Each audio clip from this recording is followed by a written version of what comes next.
Yo, welcome back to another episode, Cloudy Courtside Chat. Uh, Excited to bring you episode number two, and just excited, of course, to talk about basketball. And not only basketball, but here in Beast, Texas, where some of the best athletes, coaches, programs reside, and they are going under what is it, under the umbrella? I don't know what the term is, but not get enough attention, and that's what this show is about. Trying to get exposure to not only these athletes, but also to some of these programs who have been doing some exceptional things over the years, as well as some coaches who've been doing some exceptional things. Excited to have my co-host on here with me, my older brother, my mentor. Go ahead and let him come on to the set. Yo, What's going eh, on, man? not much, not much. Just enjoying this Saturday, watching a little football, but ready to talk some basketball. Well, let's do it. And we already spoke a little bit about how we're trying to get exposure to not only the athletes and the programs, but also the coaches. So I would like to start off by shouting out two guys that hit some incredible milestones this week in Deep East Texas basketball. And that is none other than the GOAT over in Central Heights, Kevin Herron. And also up in Atlanta, we have Coach Boston. Both of these guys eclipsed the 400 win mark. Man, that's huge.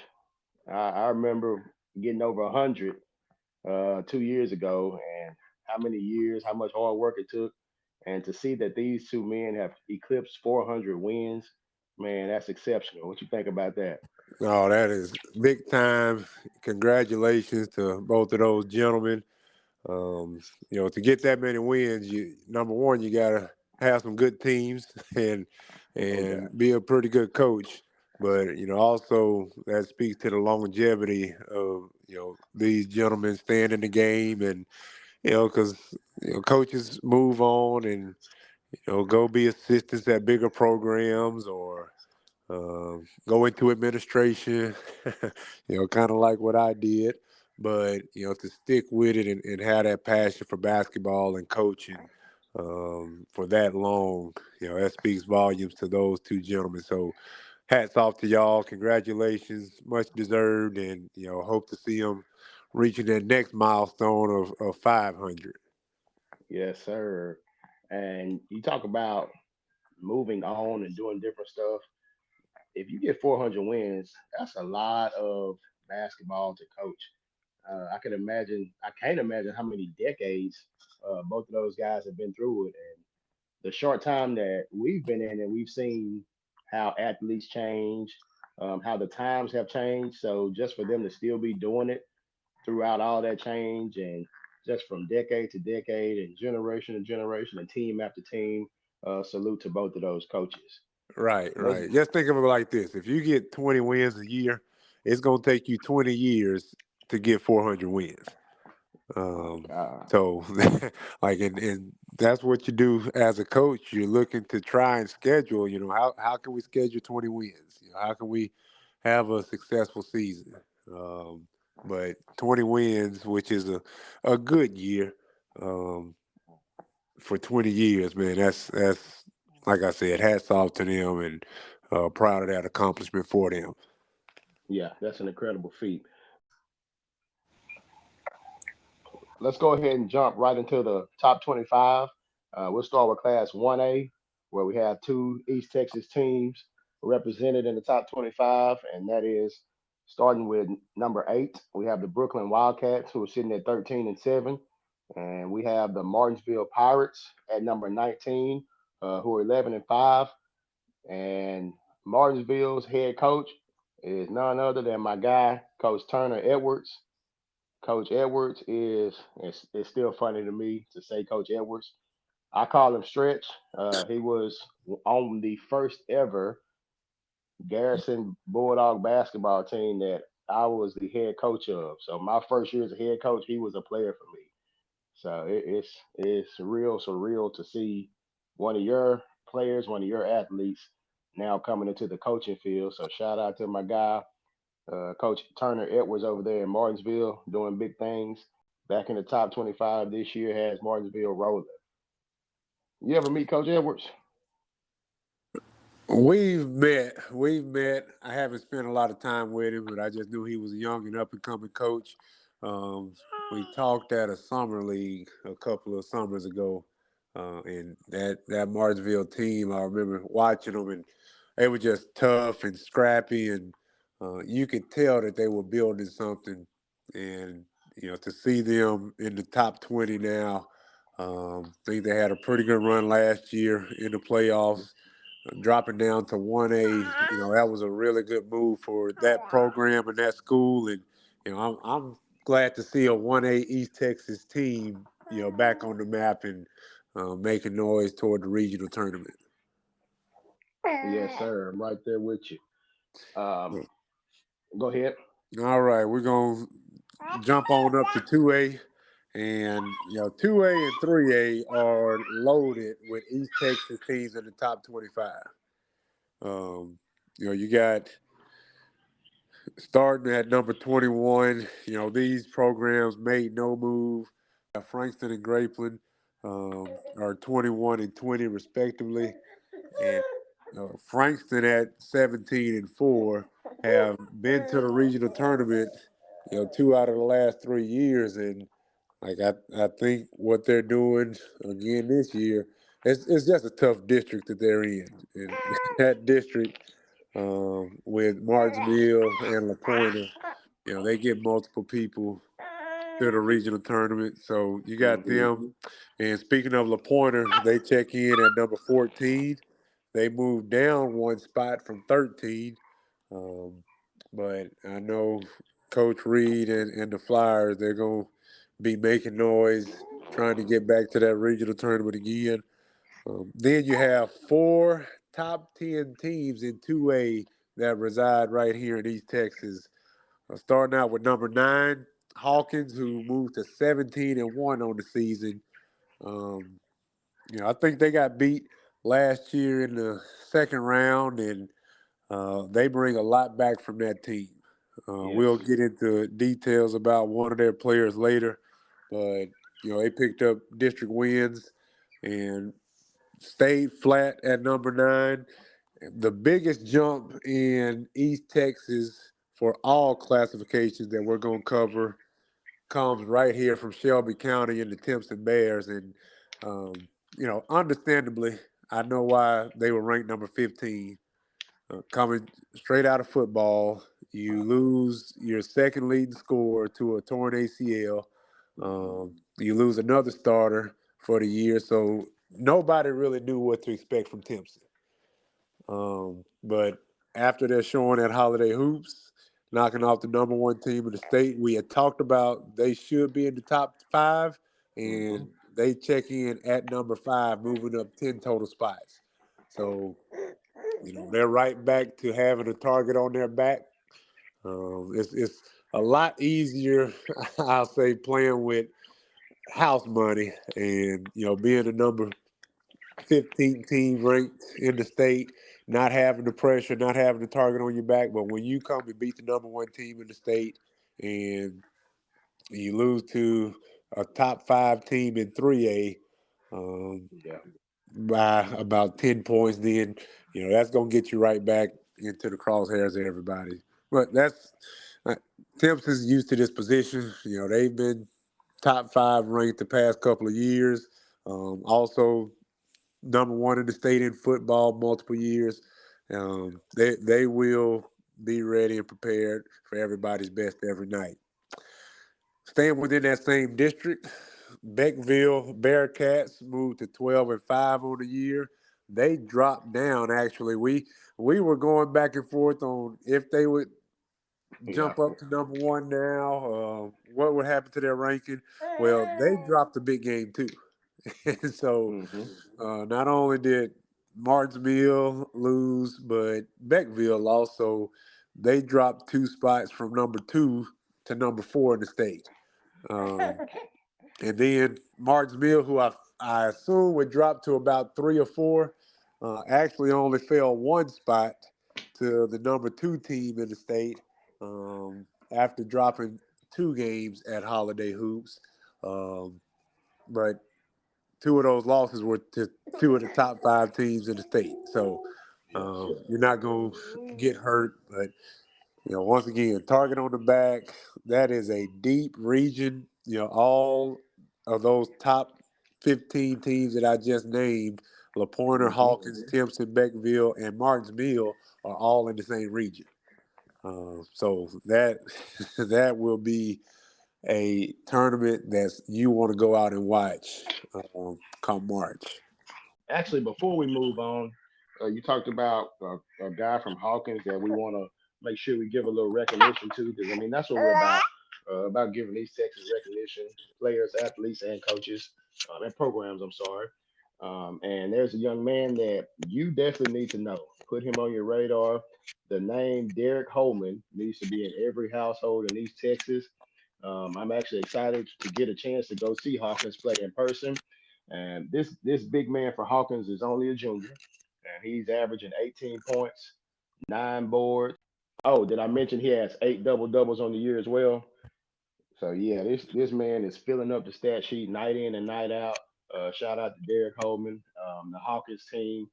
Can't wait to see those guys. That will be exciting to be able to go and check him out um, and see what he's bringing to that Hawkins program. Yes, sir. Moving on to 3A. You said 2A and 3A is where East Texas really shines, and we have 7 teams out of East Texas that are represented in the top 25 in 3A. And we'll start with number 21, the Mahia. I mean, well known around here. They put Center out of the playoffs a couple times. Yeah, I happen to be coaching on that bench across from them one of those years. And those guys are always active, always pressing, fun basketball to watch. Number 14, we have the Tatum Eagles. Coach Carr, Coach Bradley doing a great job over there. Coach Bradley's son leading the forces, and Tatum is back.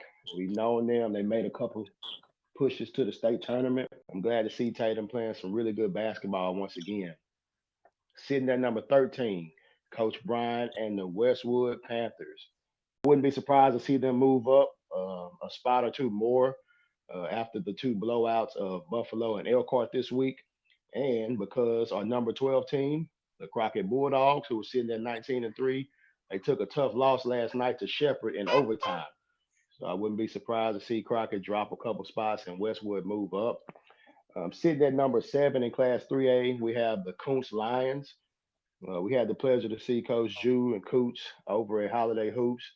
And just like Tatum, I just feel like East Texas basketball is so much better, and basketball in general, when certain teams are good, and those 2 teams, Kuntz and Tatum, when they're good, it just feels like basketball is everything is good in the basketball universe.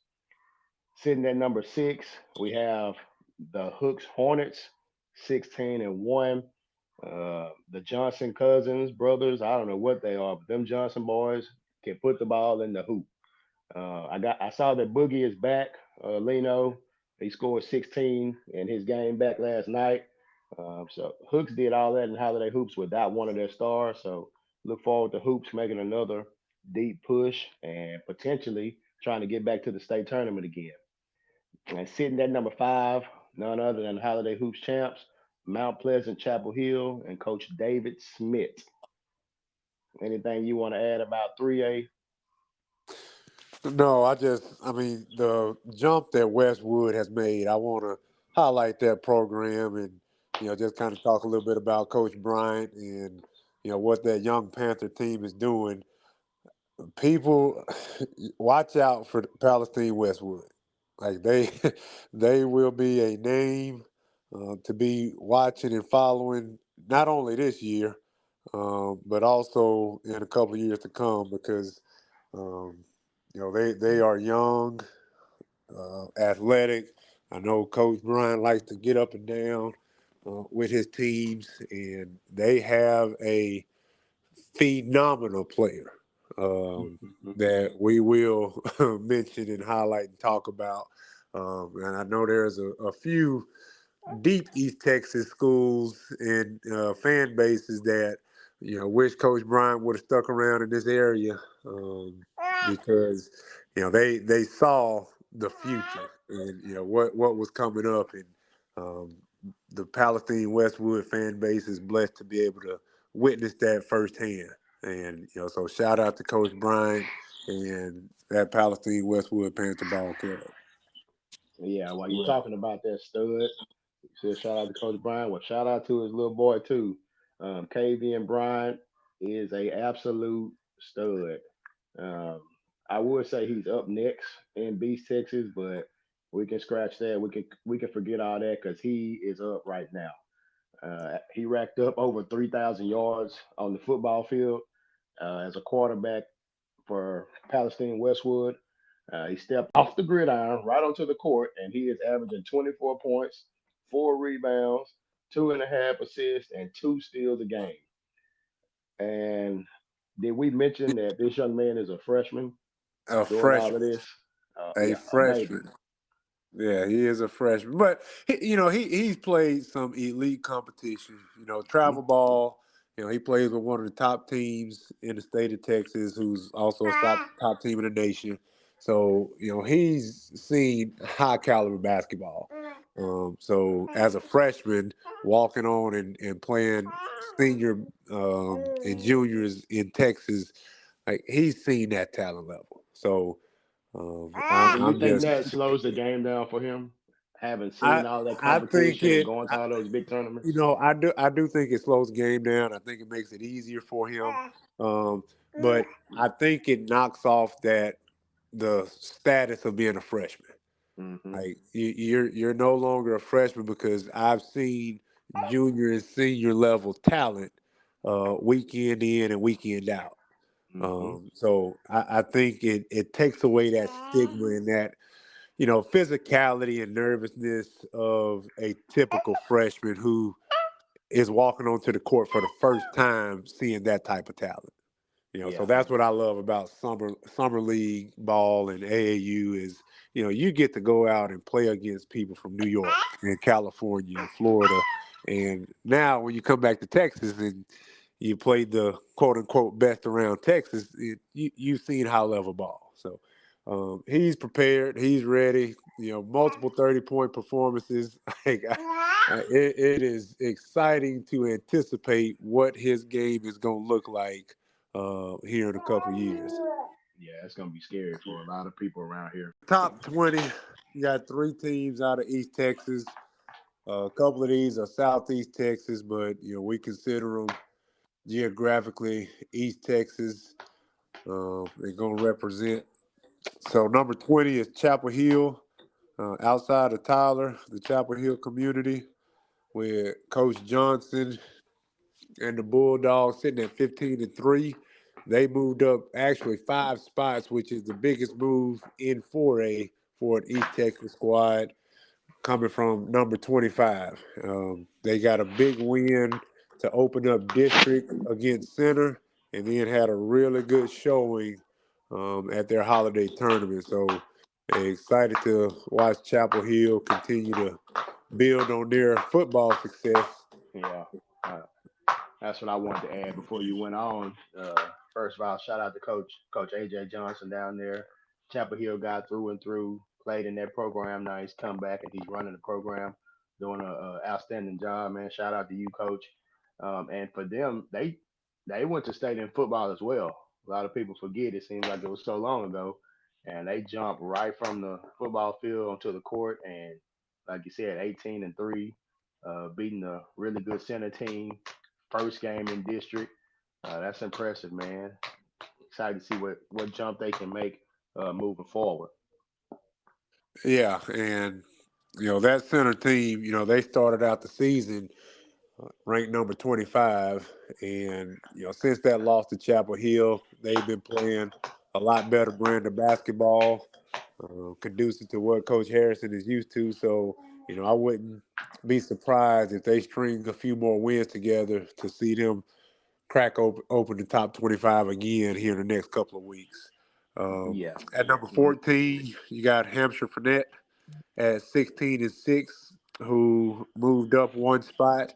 And then at number 6, you got the Tigers out of Silsbee and the legend, who's a Center Texas native, Coach. and multiple state champion, uh, Coach Joe Sigler, who I mean I have the utmost respect for him.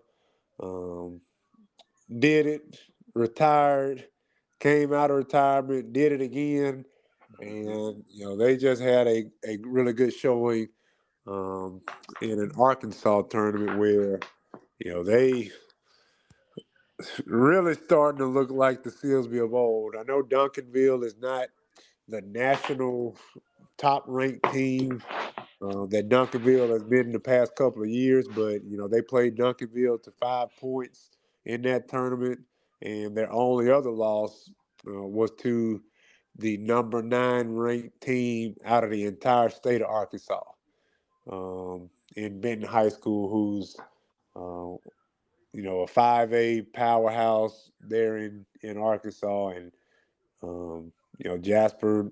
I mean, Silsbee went and Silsbury. Mm-hmm. yeah, Silsbee went and played toe to toe with them. So look for them to be at the regional tournament again. They play a tough out of district schedule to try to get ready for the Region 3 um, loaded schools that they have to go through to try to get to San Antonio. So really excited. I know we got that on our agenda to go and watch Silsbee later on. So Yeah. definitely excited about that. Um, uh, Let the people know where we're thinking about going this week.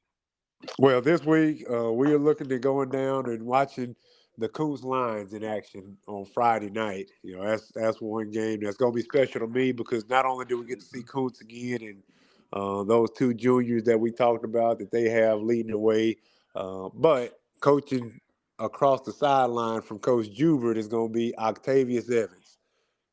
Yes, y'all heard that right. Yes, Octavius sir. Evans coaching another native. I mean, I feel like I'm saying this a lot. A Center Texas native that is in the coaching world leading the program. He's down at Kirbyville High School, and his ball club is going to take on Coach Jubert, and really excited to go see Tay. I had the pleasure of coaching him. Everybody might know him as the um, Mr. Do Everything for Center High School. Yes, sir. And then had his collegiate career at Boise State, where he really kind of showed everybody what he was about and what he could do. So excited to see what he's doing with his program down there. I know he's teaching, playing the right way, teaching life lessons along with skills on the basketball court. So that's one that I'm anxious to go and look at. Yeah, you and me both, man. Tay is one of the best, if not the best, athletes to come through Center Texas, and now he's into the coaching fraternity, the brotherhood. So excited to go down there and catch him as well as see Coons and the guys again on Friday. Tuesday, we don't have anything lined up Tuesday. So if anybody knows of any good games in the East Texas area that we can try to get out and watch, we would love to come see your team, your program, your athletes, your coaches. We just love basketball. We just love the game. That's why we're doing this, taking time out to promote it. Um, and before we do close out, there are a couple more teams that have been putting on some good performances in East Texas, and we think that they have a chance to crack into the top 25 sooner or later. And I start off with the Shelbyville Dragons. Shelbyville sitting at 16-4, 2-0 in district, and we talked about that district earlier with Beckville and Timpson, two of the top teams in that district. So of course you will have opportunities against two top five programs to show everybody, not only in the district but in the state, who you are and why you deserve to be in the top 25 and on the map. Any teams that stand out to you? Well, I'm gonna just mention about Shelbyville. They got DJ Barnes back. We mentioned him last podcast. He's been kind of shaking off the rust, but once he gets going and they start building their chemistry back together, then like I just think it's a matter of time. It's not Yeah. if they'll be back in the top 25, it's when they'll be back in the top 25. So they'll be back in soon, and when you have an opportunity to play Beckville and Timpson twice, that's a chance for a big win, and Mm-hmm. he's the type of player who will step up in a game like that. You also got Mr. Parker, who's um, uh, really all over the glass, offensive and defensive. They're Yes. heart, soul, motor, hustle guy, and then the twins. Like so, you got Yep. enough pieces to knock off one of those two schools and put yourself right back into those conversations. You're absolutely right about it. Another team that is really flying under the radar. They jumped on to my scene the other day. I was just scrolling on Twitter and checking scores. Like, man, Douglas is always pretty good around here, and they had a tough contest in that district, and that's not normal. Like, man, who is this team? So I went and looked them up, and Overton Mustangs are sitting at 16-2 right now. So I'm excited to see what those guys can do, and if they can challenge Douglas for potentially a district championship. Definitely excited about seeing that. Yes, sir. Well, closing out. Appreciate you for joining me, brother. Another episode of Cloudy Courtside Chat. Give us some feedback if you have any coaches or any programs or any athletes that you are watching and that you're keeping up with, and you want us to mention them on this show. Send us some stats. Send us a way to get in contact with somebody about stats as well. Follow us on Twitter as well. We have an up and going Twitter now. Um, Cloudy Courtside Chat is the tweet is the at name. So follow us on social media. Tag us with your scores, with your updates, and signing out.